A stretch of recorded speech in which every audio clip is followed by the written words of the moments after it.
When God calls you by name. Isaiah. Selected verses from chapters 44, 45 and 46. A reading from the New Living Translation. Isaiah 44, verses 24 to 28. This is what the Lord says, your Redeemer and Creator. I am the Lord, who made all things. I alone stretched out the heavens. Who was with me when I made the earth? I expose the false prophets as liars, and make fools of fortune-tellers.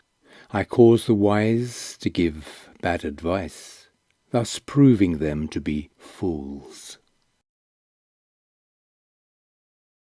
But I carry out the predictions of my prophets.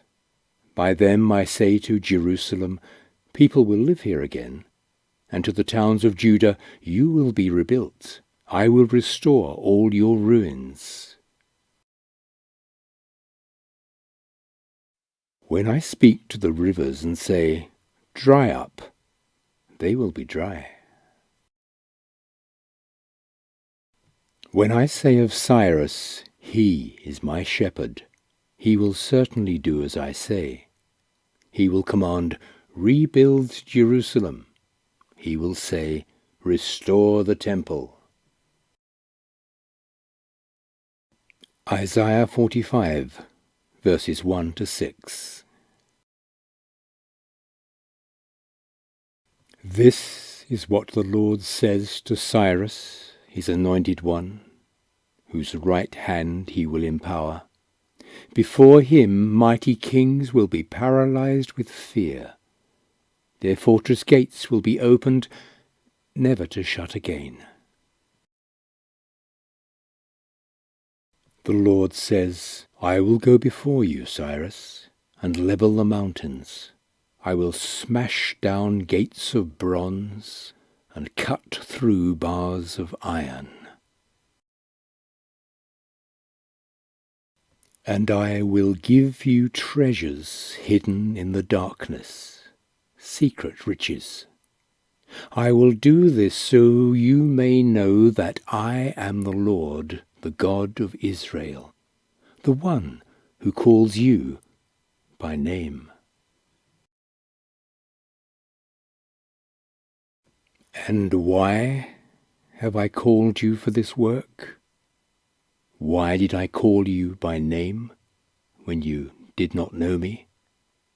It is for the sake of Jacob, my servant, Israel, my chosen one.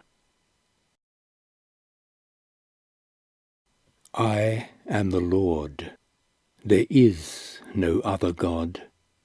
I have equipped you for battle, though you don't even know me. So all the world, from east to west, will know there is no other God. I am the Lord, and there is no other.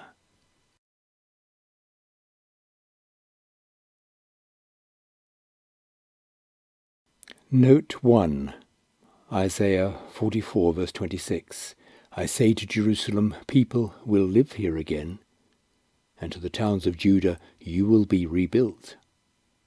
Jerusalem stood when this prophecy was made.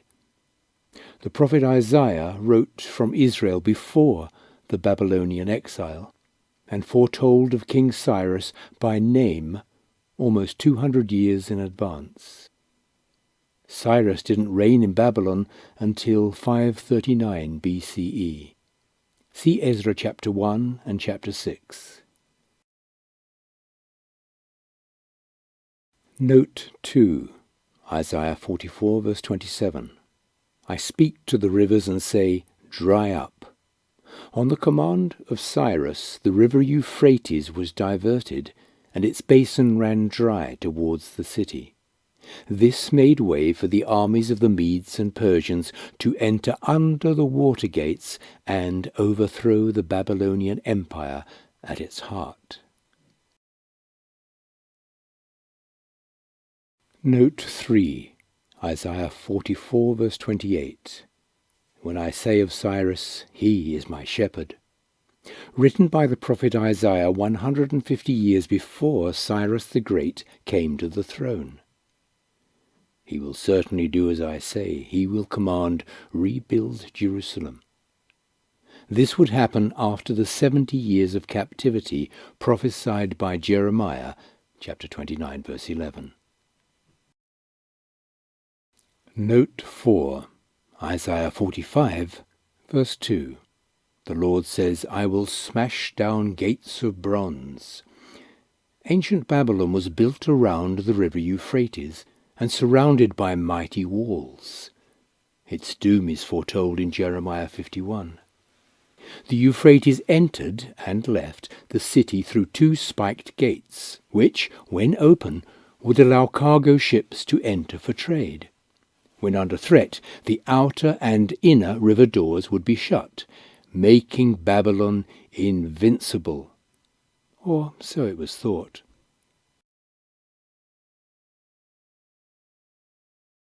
Isaiah 46, verses 9 and 10. Remember the things I have done in the past, for I alone am God. I am God, and there is none like me. Only I can tell you the future before it even happens. Everything I plan will come to pass, for I do whatever I wish.